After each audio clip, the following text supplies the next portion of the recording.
नमस्कार दोस्तों, इलेक्शंस खत्म हो चुकी हैं। कल इलेक्शन रिजल्ट आने वाला है। कौन कितनी सीटें जीतेगा ये कोई नहीं जानता। मार्च 2024 में न्यूज 18 के ओपिनियन पोल ने बीजेपी लेड एनडीए को 411 सीट्स दी थी। उसी समय इंडिया टीवी के सीएनएक्स ओपिनियन पोल ने इन्हें 399 सीटें दी थी। अभी भी कुछ एग्जिट पोल्स ऐसे हैं जो कहते हैं कि 400 पार होगा। प्रधानमंत्री मोदी ने अपनी इलेक्शन कैंपेन की शुरुआत भी इसी 400 पार के नारे से करी थी।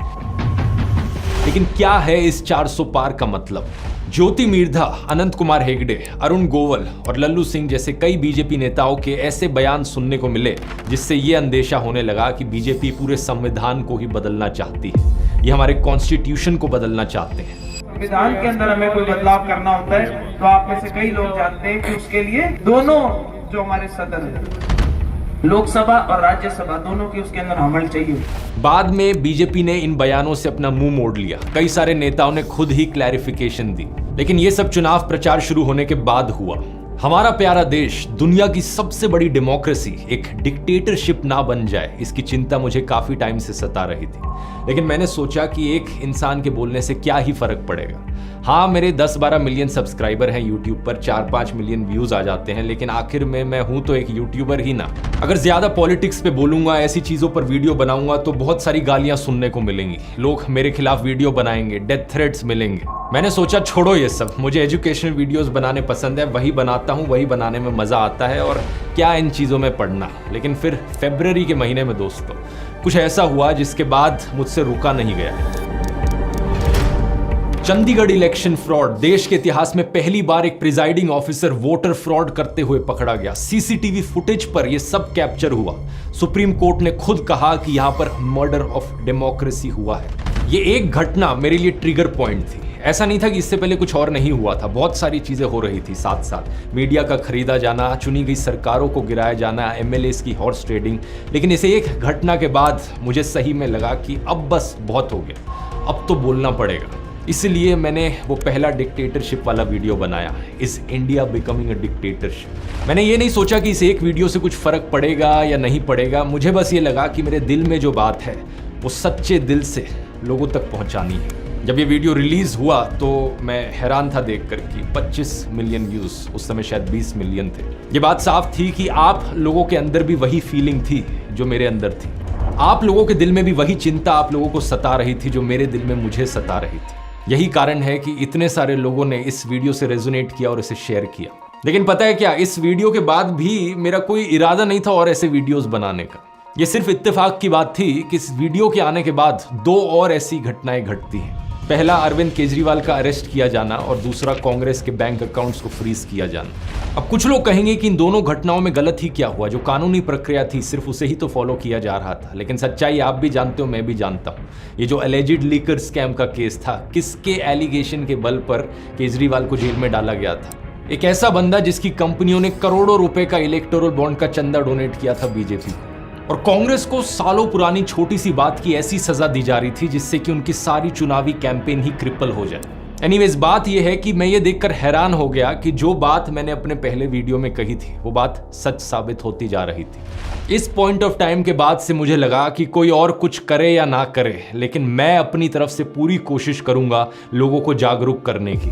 लेकिन ये कोशिश एक पहाड़ चढ़ने से भी मुश्किल थी। एक ऐसे दौर में जहां सभी टीवी चैनल्स गोदी मीडिया बन चुके हैं, हिंदी के ज्यादातर अखबार बिक चुके हैं, व्हाट्सएप माफिया तो लोगों के फोन में घुस चुका है। एक यूट्यूब चैनल क्या ही कर लेगा इन सब चीजों के खिलाफ। लेकिन फिर भी मुझे लगा कुछ फर्क पड़े ना पड़े, अब बोलना जरूरी है। भगवत गीता का एक श्लोक ध्यान में आया जिसकी बात मैंने फर्स्ट वीडियो में भी करी थी, अध्याय 2 श्लोक 47, जहां श्री कृष्ण कहते हैं कि कर्म करो, फल की चिंता मत करो।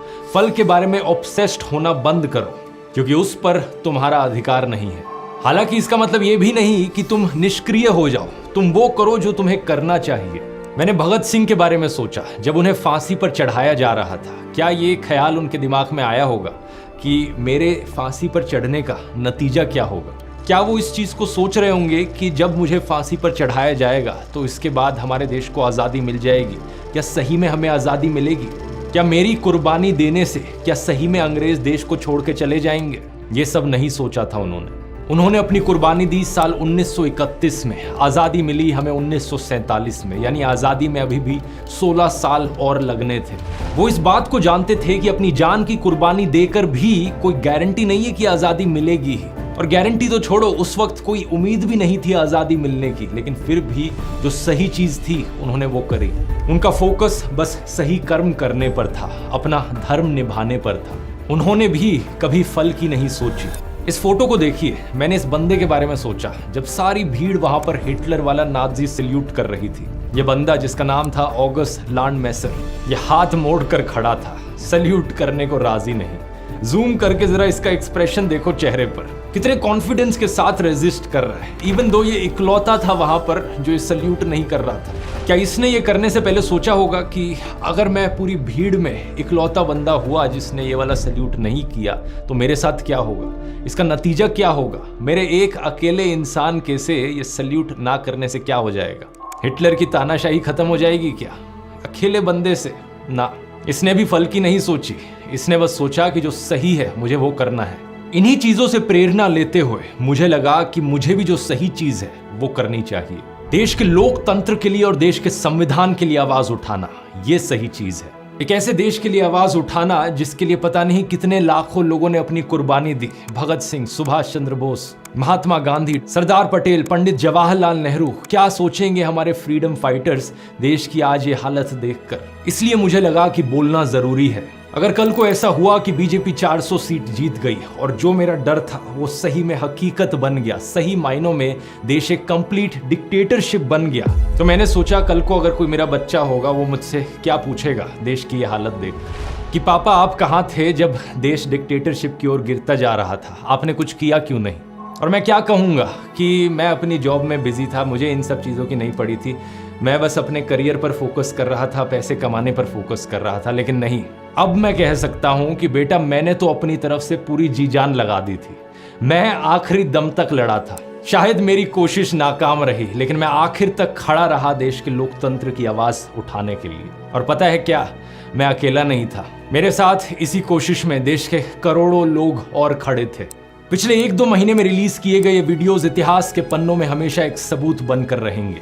21 million YouTube subscribers, almost 70 million unique viewers पिछले 90 दिन में सिर्फ यूट्यूब पर ही। इसके मायने समझ रहे हो? ऑलमोस्ट 7% एलिजिबल वोटर्स को हमने सिर्फ इस एक यूट्यूब चैनल के जरिए ही रीच आउट कर लिया। आप में से कई लोग सोचोगे हमारे इस मिशन 100 करोड़ का क्या रिजल्ट रहा। अब एक्चुअली में नाप तोल कर ये बताना बहुत मुश्किल है कि कितने लोगों तक हम रीच आउट करें।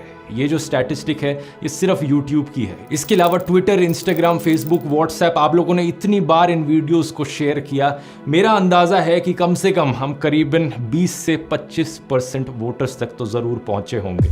और इस सब का क्रेडिट जाता है आप लोगों को। और इससे पहले कि यहाँ कोई नया फर्जी क्लेम उठाए कि ये सारे तो बॉट्स हैं या पाकिस्तानी लोग हैं जो चैनल को सब्सक्राइब कर रहे हैं, देख रहे हैं, मैं आपको अपनी ऑडियंस की स्टैटिस्टिक्स भी दिखाना चाहूँगा। 80% से ज़्यादा व्यूअर्स इंडिया से हैं। ये बात सच है कि कुछ परसेंटेज व्यूअरशिप पाकिस्तान, नेपाल, बांग्लादेश जैसी नेबरिंग कंट्रीज से भी है, लेकिन 90% से ज़्यादा लोग जो इन वीडियोज़ को देख रहे थे वो इंडियंस थे, या तो इंडिया में रहने वाले या इंडिया के बाहर रहने वाले। और मैं इतना बेवकूफ़ नहीं हूं कि पैसे बर्बाद करूंगा बॉट्स खरीदने में या फिर पेड कमेंट्स खरीदने में। तो जितने भी कमेंट्स आपने वीडियोस पर देखे, जितने भी लाइक्स, जितने भी व्यूज़ आप वीडियोस पर देख रहे हो, ये सब के सब 100% असली लोग हैं। इस संघर्ष में जितनी कोशिश मैंने की है उससे कहीं ज़्यादा कोशिश आप लोगों ने करी है। एक कमेंट मैंने देखा जिसमें आप में से किसी ने लिखा था कि आपने 850 लोगों को मेरा एक वीडियो फॉरवर्ड किया व्हाट्सएप पर। एक आदमी की रिसेंटली वीडियो देखी जो क्रिकेट स्टेडियम में बैठकर हमारे वीडियोस देख रहा था। कई सारे ग्राउंड इंटरव्यूज में मैंने लोगों के मुंह से अपना नाम सुना। ये देखकर खुशी हुई कि बच्चे भी सरकार के झूठे दावों को एक्सपोज कर रहे थे।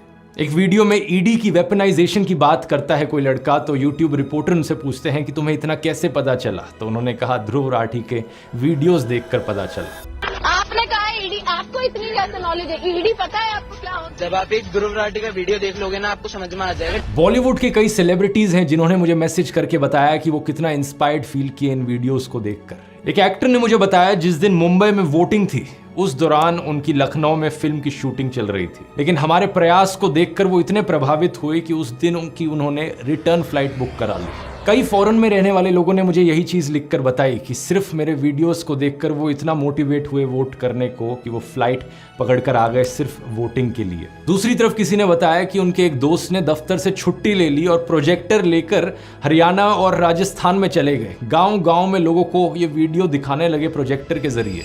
राजस्थान, वेस्ट बंगाल, महाराष्ट्र जैसी कई स्टेट्स में ऐसे नज़ारे देखने को मिले जहां पर इन वीडियोस को पब्लिक में प्ले किया गया। भारत और दुनिया भर के कई अखबारों में हमारे इस संघर्ष की चर्चा छपी। France 24, the Economist, Al Jazeera, Time magazine, the Telegraph, the Print, Economic Times. दुनिया में अगर डंका किसी का बज रहा था तो वो हमारा बज रहा था दोस्तों। ये सब देखकर इनका गोदी मीडिया, इनके गोदी यूट्यूबर्स और IT सेल, पूरा गोदी सिस्टम बुरी तरीके से बौखला गया। जो हमले मेरे ऊपर इन्होंने किए, जो बदनामी करने की कोशिश करी इन्होंने मेरी, वो भी नेक्स्ट लेवल की थी। किसी ने मुझे कुत्ता कहा, किसी ने कॉकरोच कहा, तो किसी ने बुली कहा, किसी ने एंटी नेशनल कहा, किसी ने कहा चाइनीज फंडेड है, तो किसी ने कहा ये तो पाकिस्तानी है। जाने कितने झूठे इल्जाम लगाए गए और कितने ही वीडियोस इन लोगों ने मेरे ऊपर बनाए। जब मैंने वीडियोस बनाने अपने शुरू किए थे, मैंने एक्सपेक्ट तो किया था कि बैकलैश आएगा, लेकिन इतने ऑर्गेनाइज्ड तरीके से ये लोग मेरे ऊपर अटैक करेंगे ये एक्सपेक्ट नहीं किया था। तेलंगाना का एक ये वीडियो सामने आया जहां बीजेपी के कुछ मेंबर्स प्लानिंग कर रहे थे कि मुझे कैसे रोका जाए। तो उनमें से एक कहते हैं कि ये ध्रुव राठी हमेशा फैक्चुअली करेक्ट होता है, कॉन्स्टिट्यूशनली हमेशा करेक्ट होता है, इसके वीडियोस किसी भी यूट्यूब रूल्स को नहीं तोड़ते। तो कैसे काउंटर करा जाए इसे?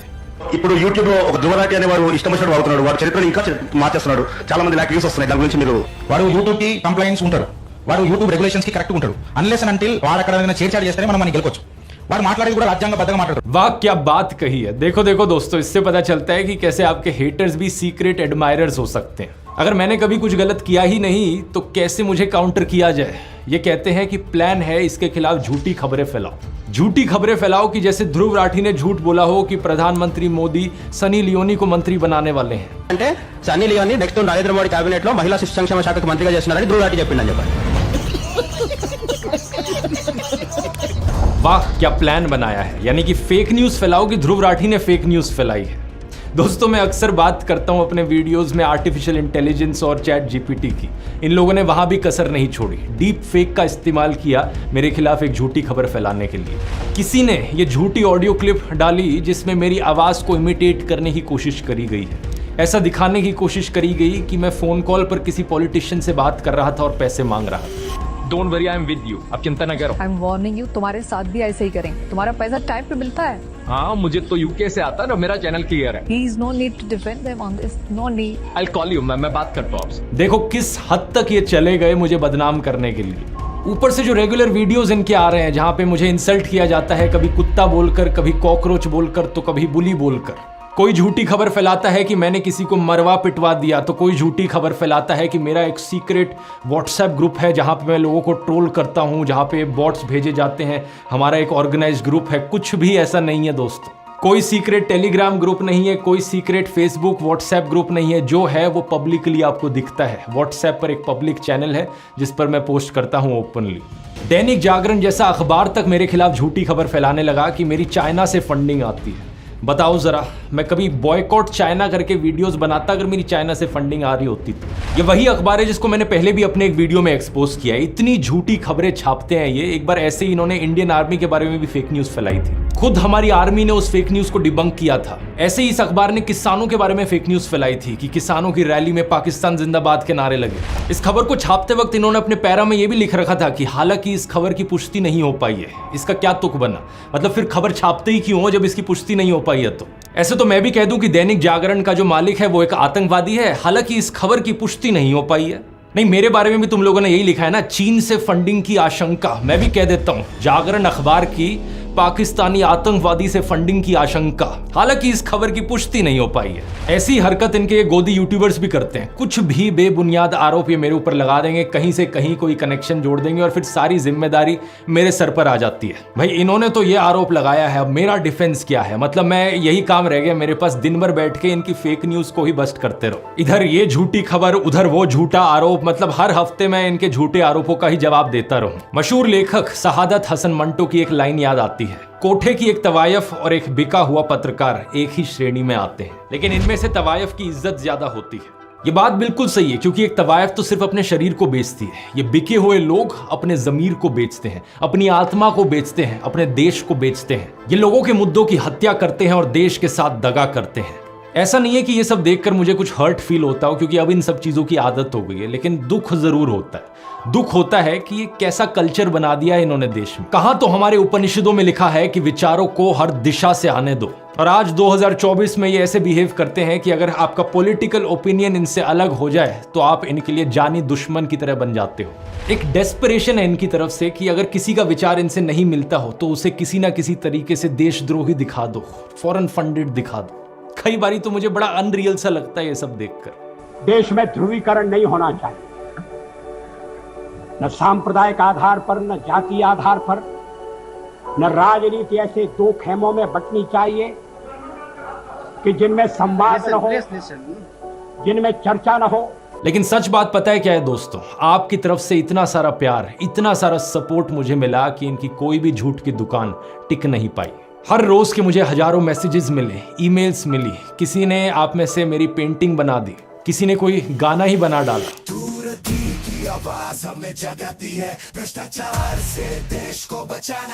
लाखों लोगों का लव और रिस्पेक्ट मिला। लोगों ने एडिट्स बनाए, किसी ने मुझे डेमोक्रेसी का फोर्थ पिलर कहा, किसी ने रेवोल्यूशनरी कहा। इसलिए आपके इन लाखों कॉम्प्लीमेंट्स के बीच गोदी इकोसिस्टम के सभी अटैक्स फेल रहे हैं। चरण वंदना करने वाले लोग डेली बेसिस पर अपनी बदतमीजी का सबूत देते रहे और हम देश के मुद्दों पर बात करते रहे। बेरोजगारी पर वीडियोस बनाए, किसानों के मुद्दे उठाए, इलेक्टोरल बॉन्ड स्कैम पर बात करी, फार्मा स्कैम की बात करी, खाने में डलने वाले मसालों की बात करी, व्हाट्सएप यूनिवर्सिटी के चारों डिपार्टमेंट्स को पूरी तरीके से तबाह कर दिया। इसी तरह से हमारा मिशन 100 करोड़ चलता रहा। ये मेरे अकेले का मिशन नहीं था, ये हम सब का मिशन था। हर एक उस भारतीय का मिशन है जो देश की फिक्र करता है, जो देश को बेहतर बनते हुए देखना चाहता है, जो आम लोगों के बेहतर भविष्य की फिक्र करता है। और कल चुनाव का नतीजा चाहे जो भी हो, लेकिन कोई भी हमसे ये एहसास नहीं छीन सकता। इस एहसास को इस वीडियो में सहेजने की मुझे जरूरत महसूस हुई। लगा कि इसे डॉक्यूमेंट किया जाना चाहिए, ताकि जब भी दुनिया में किसी देश में लोकतंत्र कमजोर हो रहा हो और देश के लोगों को जब भी हिम्मत चाहिए हो, तो हमारी ये दास्ता उनके लिए एक प्रेरणा बन सके। और वैसे दूसरों के लिए ही क्यों, ये दास्ता हमारे लिए भी तो एक प्रेरणा है। ये संघर्ष हमारा खत्म नहीं हुआ है। क्या पता कल के चुनाव के नतीजों में बीजेपी वाकई 350-400 सीट जीत जाए और प्रधानमंत्री देश को तानाशाही की दिशा में ही आगे बढ़ाते रहे। तब क्या करेंगे? प्रेरणा लेंगे अभी तक के इस सफर से, इस वीडियो से, और कोशिश को जारी रखेंगे। और अगर कल इंडिया अलायंस की भी जीत हुई तब भी ये सिलसिला थमेगा नहीं, क्योंकि इतना तो है कि देश में ध्रुवीकरण कम होगा, तानाशाही के काले बादल छट जाएंगे, लेकिन ऐसा नहीं कि अचानक से सब कुछ सही हो जाएगा। किसी ने एक बार कॉमेंट्स में पूछा था कि अगर कल को इंडिया अलायंस की सरकार बनती है तो क्या मैं तब भी आवाज उठाऊंगा? ऑब्वियसली उठाऊंगा, इस बात में कोई शक की गुंजाइश नहीं है। जब तक देश स्वर्ग नहीं बन जाता तब तक सुधार का स्कोप हमेशा है, तब तक आवाज उठानी बनती है, और जब सब ठीक भी हो जाए तब भी नजर बनाए रखनी पड़ती है। यही लोकतंत्र है। और वैसे अभी तो बहुत बहुत बहुत कुछ सुधारना बचा है। कहाँ हम सपने देखते हैं देश को एक डेवलप्ड कंट्री बनाने की, लेकिन पिछले 10 सालों में हालत ये हो गई कि कुछ लोग पाकिस्तान से कंपैरिजन करने लगे। राजनीति में ईमानदार और शरीफ नेताओं की कमी है, एग्रीकल्चर में प्रॉब्लम्स हैं, बेरोजगारी का इशू है, पोल्यूशन एक मेजर समस्या है। सभी प्रॉब्लम्स को हाईलाइट करते रहना होगा, जो भी सरकार हो उनसे जवाब मांगते रहना होगा। मैं एक ऐसा देश देखना चाहता हूँ, एक ऐसी दुनिया देखना चाहता हूँ जहाँ पर हर इंसान साफ हवा में सांस ले, साफ पानी पिए, हर इंसान को ऊपर उठने का मौका मिले, कोई भेदभाव ना हो, कोई अन्याय ना हो, किसी की आवाज को नीचे दबाया ना जाए। एक ऐसी दुनिया जो हर इंसान, हर पशु पक्षी के लिए जीने लायक हो। क्या धरती पर एक स्वर्ग बनाना मुमकिन है? मुझे नहीं पता, मैं बस सही कर्म करने पर ध्यान दूंगा, फल पर ऑब्सेस्ड नहीं होऊंगा। ये दौर देश की लड़कियों और औरतों के लिए भी बहुत प्रेरणादायक रहा है। जानते हैं क्यों? क्योंकि देश को बचाने के इस संघर्ष में कितनी सारी वुमेन जर्नलिस्ट ने जमकर भाग लिया। पूनम अग्रवाल, मनीषा पांडे, निधि सुरेश, आरफा खानम शेरवानी, फेड सुजा, मीना कोटवाल, सर्फप्रिय सांगवान, प्रज्ञा मिश्रा, फातिमा खान, मीरा देवी, कुमकुम बिनवाल और भी जाने कितनी सारी जर्नलिस्ट, केवल मेट्रो सिटीज में ही नहीं बल्कि ऑन ग्राउंड लोकल रिपोर्टर्स भी। पत्रकारों के अलावा वुमेन इन्फ्लुएंसर्स ने भी एक अहम रोल निभाया। डॉक्टर मेडूसा, रैंटिंग गोला, कबीरान, गरिमा, नेहा सिंह राठौड़, किसी ने जोशीले अंदाज में अपनी बात रखी तो किसी ने सैटायर में तो किसी ने गाकर। जो on ground public reaction videos होते हैं उनमें कितनी ही औरतें बड़े कॉन्फिडेंस से बोलती हुई दिखाई दी। पापा हमें नौकरी क्यों नहीं देते? अपने मंगलसूत्र की रक्षा कर सकते हैं, मोदी जी के इंटरफेरेंस की कोई जरूरत नहीं है। जानते हैं इसका इम्प्लीकेशन क्या है? जब कोई महिला इस तरह से देश की जिम्मेदारी अपने सर पर उठा लेती है, उसके पर्सनल राइट्स ऑटोमेटिकली उसे मिल जाते हैं। वो किसी से फ्रीडम मांगती नहीं है बल्कि संविधान द्वारा दी गई फ्रीडम को खुद से रिक्लेम कर लेती है। जय भीम फिल्म का ये जो आखिरी सीन है, इसी तरीके से देश की हर एक लड़की और औरत को अखबार उठा लेना चाहिए।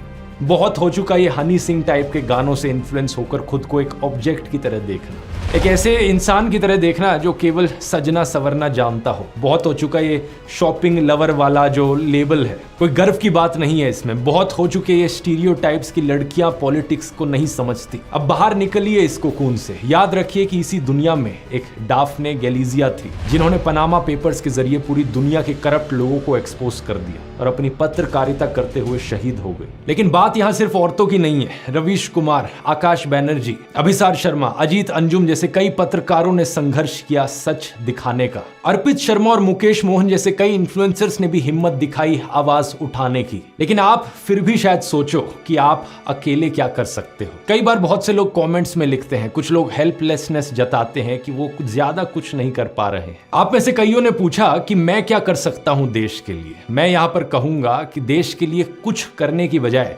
सभी कुछ देश के लिए क्यों नहीं किया जाए। पहली बात, अपनी कॉम्युनल, कास्टिस्ट, मिसोजिनिस्ट, क्लासिस्ट सोच का इलाज करें अगर आपकी वैसी सोच है तो। फिर कई वीडियोस में मैंने बताया है कि हमें वोकल फॉर लोकल को एक जुमले की जगह हकीकत बनाना होगा। कोशिश करें खाने का सामान जितना सीधा किसान से खरीदा जा सके उतना ही बेहतर है। इसी तरीके से आप कपड़ों को या घर के डेकोरेशन आइटम्स को जितना लोकली खरीदे उतना बेहतर है। इससे जो अमीर गरीब के बीच वेल्थ इनइक्वालिटी है वो कम होगी। अपने घर से जब निकले तो हमेशा एक वाटर बॉटल अपने साथ लेकर चले ताकि प्लास्टिक यूजेज को कम कर सके। गंदगी ना फैलाएं। अपने आसपास पौधे और पेड़ लगाएं, उनका रख रखाव करें। हर एक चुनाव में वोट करें। इस बार की चुनाव प्रक्रिया में बहुत सारी समस्याएं देखी गई। बहुत सी जगहों पर पोलिंग ऑफिसर्स रात को 2-3 बजे तक अपने घर पहुंच पाए। क्या ये सब एफिशिएंट तरीके से नहीं हो सकता था? जरूर हो सकता था। इस इनएफिशिएंसी के अलावा ऐसे कई इंस्टेंसेस देखे गए जहां पर इलेक्शंस फ्री और फेयर ना होने के सवाल उठाए गए। मणिपुर में, उत्तर प्रदेश के संबल में, सूरत और इंदौर जैसी कई जगहों पर प्रॉब्लम्स रिपोर्ट करी गई। एक के बाद एक भाषण में इवन प्रधानमंत्री ने बार बार धर्म के नाम पर हेट स्पीच फैलाई अपने भाषणों में। मॉडल कोड ऑफ कंडक्ट को वायलेट किया। इस चुनावी प्रक्रिया को फ्री और फेयर करने के लिए जो आवाज उठाने की जरूरत है, जिस आंदोलन की जरूरत है, वो हर किसी की जिम्मेदारी है। अगर हर polling officer, presiding officer, district collector अपनी जिम्मेदारी सही से निभाए तभी इस पूरी प्रक्रिया को बेहतर बनाया जा सकता है। लेकिन ये बात सिर्फ उन्हीं प्रोफेशंस में सीमित नहीं है, ये बात हर प्रोफेशन के लिए एप्लीकेबल है। जो भी आप काम करते हो उसे अच्छे से करो, ईमानदारी से करो। टीचर्स बच्चों को अच्छे से पढ़ाएं। हर एक आईएएस ऑफिसर रौब झाड़ने के बजाय खुद को जन सेवक की तरह देखें। ईमानदारी से जनता के लिए काम करें। पुलिस वाले क्राइम को रोकने के लिए कमिटेड हों। फिल्म मेकर एनिमल जैसी क्रिंज फिल्में बनाने की बजाय मीनिंगफुल फिल्में बनाएं। अगर आप एक रेस्टोरेंट या ढाबा चलाते हैं तो लोगों को हेल्दी और टेस्टी खाना खिलाएं ताकि लोगों की सेहत का नुकसान ना हो और उन्हें मजा भी आए और देश का हैप्पीनेस इंडेक्स भी बढ़े। सभी लोग अगर अपना प्रोफेशन देश में ईमानदारी से करने लगे तो देश अपने आप स्वर्ग बन जाएगा और ये काम हम में से हर किसी को करना होगा। आगे आने वाले वीडियोस के लिए मेरे पास बहुत सारे प्लान्स हैं, उनकी बात टाइम आने पर डिस्कस करेंगे। लेकिन अभी के लिए शंकर शैलेंद्र के द्वारा लिखी गई कुछ पंक्तियां मैं आपके साथ छोड़ना चाहूंगा। धन्यवाद और जय हिंद। हमारे कारवां को मंजिलों का इंतजार है, ये आंधियों ये बिजलियों की पीठ पर सवार है। हमारे कारवां को मंजिलों का इंतजार है, ये आंधियों ये बिजलियों की पीठ पर सवार है। तू आप कदम मिला के चल चलेंगे एक साथ हम। अगर कहीं है स्वर्ग तो उतारना जमीन पर, तू जिंदा है तू जिंदगी की जीत में यकीन कर। अगर कहीं है स्वर्ग तो उतारना जमीन पर, तू जिंदा है। धुली है आग पेट की, बुरे है दिल के दाग ये न दब सकेंगे, एक दिन बनेंगे इनकलाब ये। बुरी है आग पेट की, बुरे है दिल के दाग ये न दब सकेंगे, एक दिन बनेंगे इनकलाब ये। गिरेंगे जुल्म के महल, बनेंगे फिर नवीन घर। अगर कहीं है स्वर्ग तो उतार ला जमीन पर, तू जिंदा है तो जिंदगी की जीत में यकीन कर। अगर कहीं है स्वर्ग तो उतार ला जमीन पर, तू जिंदा है